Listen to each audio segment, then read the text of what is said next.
Housekeeper के तौर पर मेरा रोज का काम फूलों को पानी देना, बिल्ली को सहलाना और उस लड़की को जगाना है। अब एक मामूली इंसान की तरह मैं तीसरी लड़की के बिस्तर के पास जाता हूँ। मिस, अगर आप जल्दी नहीं उठी तो मैं कंबल हटा दूंगा, लड़की ने गुस्से में कहा। हिम्मत है तो पहले कोशिश करके देखो। ये शब्द उसके होंठों से निकले ही थे कि कंबल गायब हो गया। मेरी आंखें तुरंत चमक उठीं, जिससे तीसरी लड़की बहुत शर्मा गई। आंखें बंद करो, मत देखो। यह औरत सबको बताती है कि मैंने उसकी इज्जत खराब कर दी है। तब से वह जोर देती है कि मैं जिम्मेदारी लूं। सबसे बड़ी और दूसरी लड़की दौड़कर मेरे पास आती है। कल मुझे जगा देना। मैं पूरी तरह हैरान हूँ। क्या मुझे हाउसकीपर नहीं बनना था?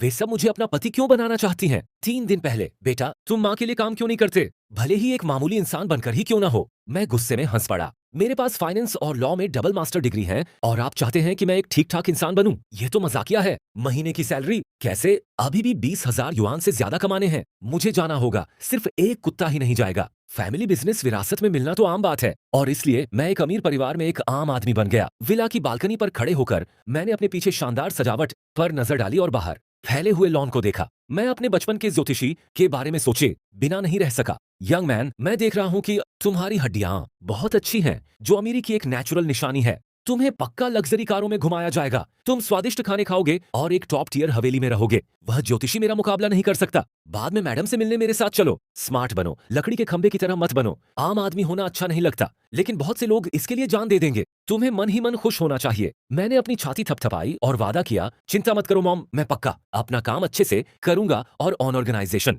को कभी निराश नहीं करूंगा। मैंने जल्दी से अपनी यूनिफॉर्म पहन ली। तथाकथित यूनिफॉर्म असल में बस एक शार्प सूट थी। मिस वांग ने मेरी तरफ देखा। उनके चेहरे पर एक सुकून देने वाली मुस्कान थी। वह सच में मेरा बेटा है। वह किसी भी चीज में हैंडसम लगता है। मेरे फीचर्स अच्छे हैं। यह कोई बढ़ा चढ़ाकर नहीं कहा जा सकता। मेरे फीचर्स डिफाइन हैं। पहली नजर में मुझ में लियोन लाई जैसे सुपरस्टार की भी झलक है और मेरी 8.8 मीटर हाइट के साथ अगर मैं कोई चिथड़ा भी पहन लूं तो भी मैं इतना लंबा नहीं दिखूंगा। आंटी वांग, मेरी नौकरी क्या होगी? आंटी वांग, मिस वांग के लिए सब लोग इज्जतदार टाइटल इस्तेमाल करते हैं। उन्होंने बाई परिवार के लिए 20 साल से ज्यादा काम किया है। उनका स्टेटस एक हेड हाउसकीपर जैसा था जो दर्जनों लोगों को मैनेज करती थी। उन्होंने मुझे घूर कर देखा। जब आप काम कर रहे हो तो आपको टाइटल इस्तेमाल करने पड़ते हैं। ठीक है, बकवास बंद करो। हमारे लुक्स को देखकर कौन तुम्हें मेरा बेटा नहीं पहचानेगा? मैं अपनी माँ के पीछे पीछे मैडम से मिलने गया। मैडम, ये मेरा बेटा है। जी बोठा, आज उसका काम पर पहला दिन है। टैंग शिया अभी अभी विदेश से लौटी थी और उसे अभी तक जेट लैग नहीं हुआ था। वह जम्हाई ले रही थी और नाश्ते के लिए नीचे जाने वाली थी। मैंने तुरंत अपनी प्रैक्टिस की हुई मुस्कान बिखेरी और गहरी मैग्नेटिक आवाज में उनका स्वागत किया। Madam, good morning. टैंग शिया ने ऊपर देखा और एक हैंडसम नौजवान को उनका स्वागत करते देखा। सुबह का समय होने के बावजूद उसका मूड काफी सुधर गया। उसने मुझे दिलचस्पी से देखा। छोटी बोड़ा, तुम इतने सालों में बहुत बदल गई हो। तुम बहुत बड़ी हो गई हो, उसने सोचा। उसे याद आया कि जब मैं छोटी थी तो मैं 2 बार आई थी। तब मेरे बाल छोटे थे, स्किन सांवली थी और मैं काले फ्रेम वाला चश्मा पहनती थी और किताबों के कीड़े जैसी दिखती थी। मैंने कभी सोचा भी नहीं था कि तुम बड़ी होकर इतनी हैंडसम हो जाओगी, उसने कहा। कॉम्प्लीमेंट के लिए थैंक यू मैडम। मुझे डर था कि कहीं तुम्हें शर्मिंदा न कर दूं, इसलिए मैंने आने से पहले अच्छे कपड़े पहन लिए, उसने कहा। लेकिन मैडम, तुम अब भी पहले जैसी ही चमकदार लग रही हो। टैंग शिया हंस पड़ी और मेरी माँ की तरफ मुड़कर बोली, आपने कितना अच्छा बेटा पाला है। मेरी बेटियों के उलट, जो सब मीठी मीठी बातें करती हैं और बस मुझे परेशान करना जानती हैं। मेरी माँ ने भाई परिवार की तीनों बेटियों को बड़ा होते देखा है, उसने मुस्कुराते हुए कहा। वो तीनों जवान लड़कियां सच में बहुत सुंदर और टैलेंटेड हैं। मेरे इस बिगड़े हुए बच्चे के उलट, जिसने अभी अभी ग्रेजुएशन किया है और बस घर पर आवारागर्दी कर रही है, नौकरी भी नहीं मिल रही। टांग शिया खाते हुए सुन रही थी। वह अपना मुंह पोंछने के लिए टिश्यू लेने ही वाली थी कि उसके हाथ बढ़ाने से पहले ही मैंने उसके हाथ में टिश्यू और एक कागज रख दिया। ये बच्ची काफी समझदार है, टांग शिया ने कहा। उसकी आंखों में थोड़ी मंजूरी थी। उसने अपने बर्तन नीचे रख दिए। तुम कहती हो कि ये बच्ची बस आवारागर्दी कर रही है, उसने पूछा। वांग माँ, मैंने जवाब दिया। मुझे लगता है कि उसे किसी और से बेहतर पता है कि हमें कौन से काम करने हैं। तुम इसका इंतजाम कर सकती हो। मुझे ये बच्ची काफी पसंद है। इसे आज दोपहर मेरे साथ आने दो। हाँ मैडम, टांग शिया ने कहा। मेरी माँ हैरान और खुश दोनों थीं। मैडम आमतौर पर नौकरों के साथ बहुत सख्त रहती हैं। आज वह इतना अजीब क्यों बर्ताव कर रही है? इस लड़के ने सच में मैडम का दिल जीत लिया है। आखिर में मिस वांग ने मुझे 2 आसान काम दिए। एक था असली डॉक्टर की मदद करना, यार्ड में फूलों और पौधों और बाहर बड़े घास वाले एरिया की देखभाल करना। दूसरा था घर के 2 कुत्तों की देखभाल करना, एक अलास्कन मालाम्यूट, मुझे कुत्ते बहुत पसंद हैं, और एक डॉबरमैन पिंसर। नहीं, यह सोचकर कि मेरा सपना काम के पहले दिन ही सच हो गया, मेरे सपनों के 2 कुत्ते मिल गए, मैंने तुरंत अपना फोन निकाला और कुत्तों के बाउल की बहुत सारी तस्वीरें ली, फिर उन्हें अपने बड़ी ग्रुप चैट में पोस्ट कर दिया। मैंने शेखी बघारी, बेटों अंदाजा लगाओ कि इस बाउल की कीमत कितनी है। मैंने जवाब बताया 140,000। यह तुम्हें से किसी एक की जिंदगी खरीदने के लिए काफी है। फोटो में मैंने अपनी यूनिफॉर्म पहनी हुई थी और गलती से मेरा आधा चेहरा दिख गया। थोड़ी देर की चुप्पी के बाद ग्रुप में हंगामा मच गया। हे भगवान, यार तुम सच में एक एवरेज इंसान बन गए हो। बिल्कुल नहीं, मुझे लगा तुम मजाक कर रहे हो। शॉकिंग, जियांगनान यूनिवर्सिटी से मास्टर डिग्री वाला एक टॉप ग्रेजुएट एक एवरेज इंसान बन गया है। भाई मेरे अगले वीडियो के व्यूज पूरी तरह तुम पर डिपेंड करते हैं। एक मिनट रुको, क्या तुम बॉर्डरलाइन स्ट्रीमर नहीं थे? बकवास बंद करो।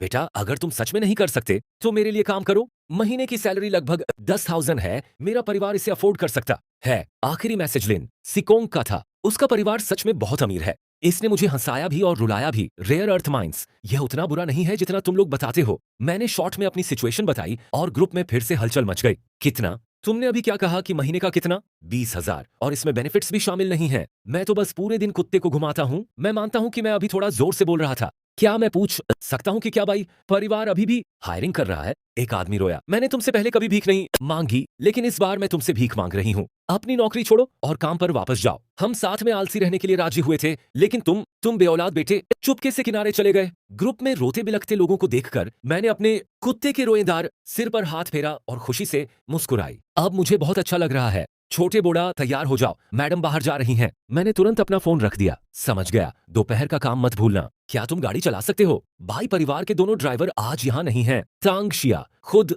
गाड़ी चलाने में बहुत आलस आ रहा है। उसने गैराज पहुंचते ही मुझसे पूछा। मैंने टू टोन मर्सिडीज पर नजर डाली और जल्दी से सिर हिला दिया। हालांकि मैंने लाइसेंस मिलने के बाद कभी कार नहीं खरीदी, लेकिन मैं उन्हें चलाता हूँ। लेकिन जब मैं फाइनेंस की पढ़ाई कर रहा था तो मैंने अपने क्लासमेट्स की लग्जरी कारें कई बार चलाई थीं। पिछली सीट पर बैठने के बाद टैंग शिया ने अपनी आंखें बंद की और कहा, चलो आईएफसी मॉल चलते हैं। यह सुनकर मुझे पता था कि आज हमारा पहला स्टॉप शॉपिंग होगा। 40 मिनट बाद मैंने आराम से कार गैरेज में पार्क कर दी। टैंग शिया बाहर निकली और हैरानी से मुस्कुराई। तुम्हारी ड्राइविंग स्किल्स बहुत अच्छी हैं। उसे लगा कि मेरी उम्र का लड़का थोड़ा लापरवाह होगा, लेकिन मैंने बिना एक भी गलती किए पूरे रास्ते आराम से गाड़ी चलाई। कॉम्प्लीमेंट के लिए धन्यवाद मैडम, मैंने विनम्रता से जवाब दिया। अपने सामने इज्जतदार और हैंडसम लड़के को देखकर टैंग शिया थोड़ी हैरान रह गई। अफसोस है कि यह लड़का मेल मॉडल नहीं है। जैसे ही हम स्टोर में घुसे, स्टोर मैनेजर पहले से ही वहां इंतजार कर रही थी। उसने गर्मजोशी से हमारा स्वागत किया। मिसेज बाई आप आ गई हैं। फिर वॉकी टॉकी उठाकर उसने कहा,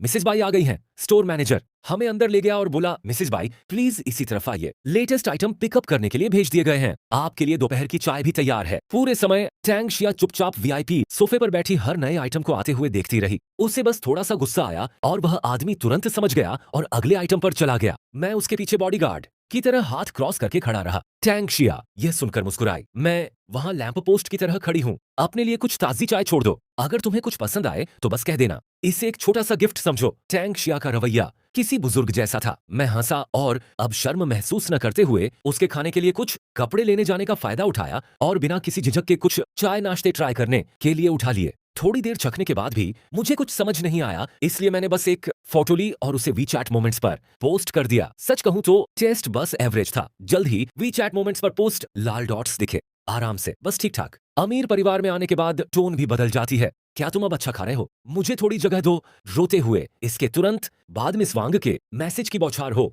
गई। मैंने तुमसे कहा था कि मैडम की सेवा करो। तुम अकेले क्यों खा रहे हो? ठीक से काम पर वापस जाओ और कोई परेशानी मत करो। क्या तुम छुट्टी पर थे? मेरी मुस्कान गायब हो गई। मैं अपनी माँ को ब्लॉक करना भूल गया। ओह नहीं, एक आवाज ने मेरे विचारों को रोका। मिसेस बाई, उस कोट को छोड़कर जो भी कपड़े तुमने अभी ट्राई किए हैं वे पैक करके तुम्हारे घर पर डिलीवर कर दिए गए हैं। टैंग शिया कपड़े ट्राई करके लौटी। स्टोर मैनेजर रिपोर्ट करने के लिए ठीक पीछे आ रहा था। उसने धीरे से जवाब दिया। किसी वजह से टैंग शिया के चेहरे पर कुछ ठीक नहीं लग रहा था। वह अचानक बोली, छोटे बोड़ा चलो जिन्हाओ मैंशन तक ड्राइव करते हैं। मैं महाजोंग खेलने जा रहे हो? क्या हो रहा है? अभी सब ठीक था। मुझे लगा कि कुछ तो हुआ होगा। मैंने तुरंत अपनी मम्मी को मैसेज करके पता किया। मम्मी क्या हुआ? मैडम महजोंग खेलने जा रही हैं। आपका चेहरा इतना लंबा क्यों है? सच में मिस वांग ने सुनते ही 7-8 हिस्से अंदाजा लगा लिया। मिसेज में शायद आज के महजोंग पार्टनर्स में से हैं। बेटा होशियार बनो, वह औरत और मैडम जान की दुश्मन है। कुछ मत होने देना। मैंने तुरंत जवाब दिया। समझ गया। वांग कुइशिया ने हैरानी से पूछा, तुम्हें क्या पता?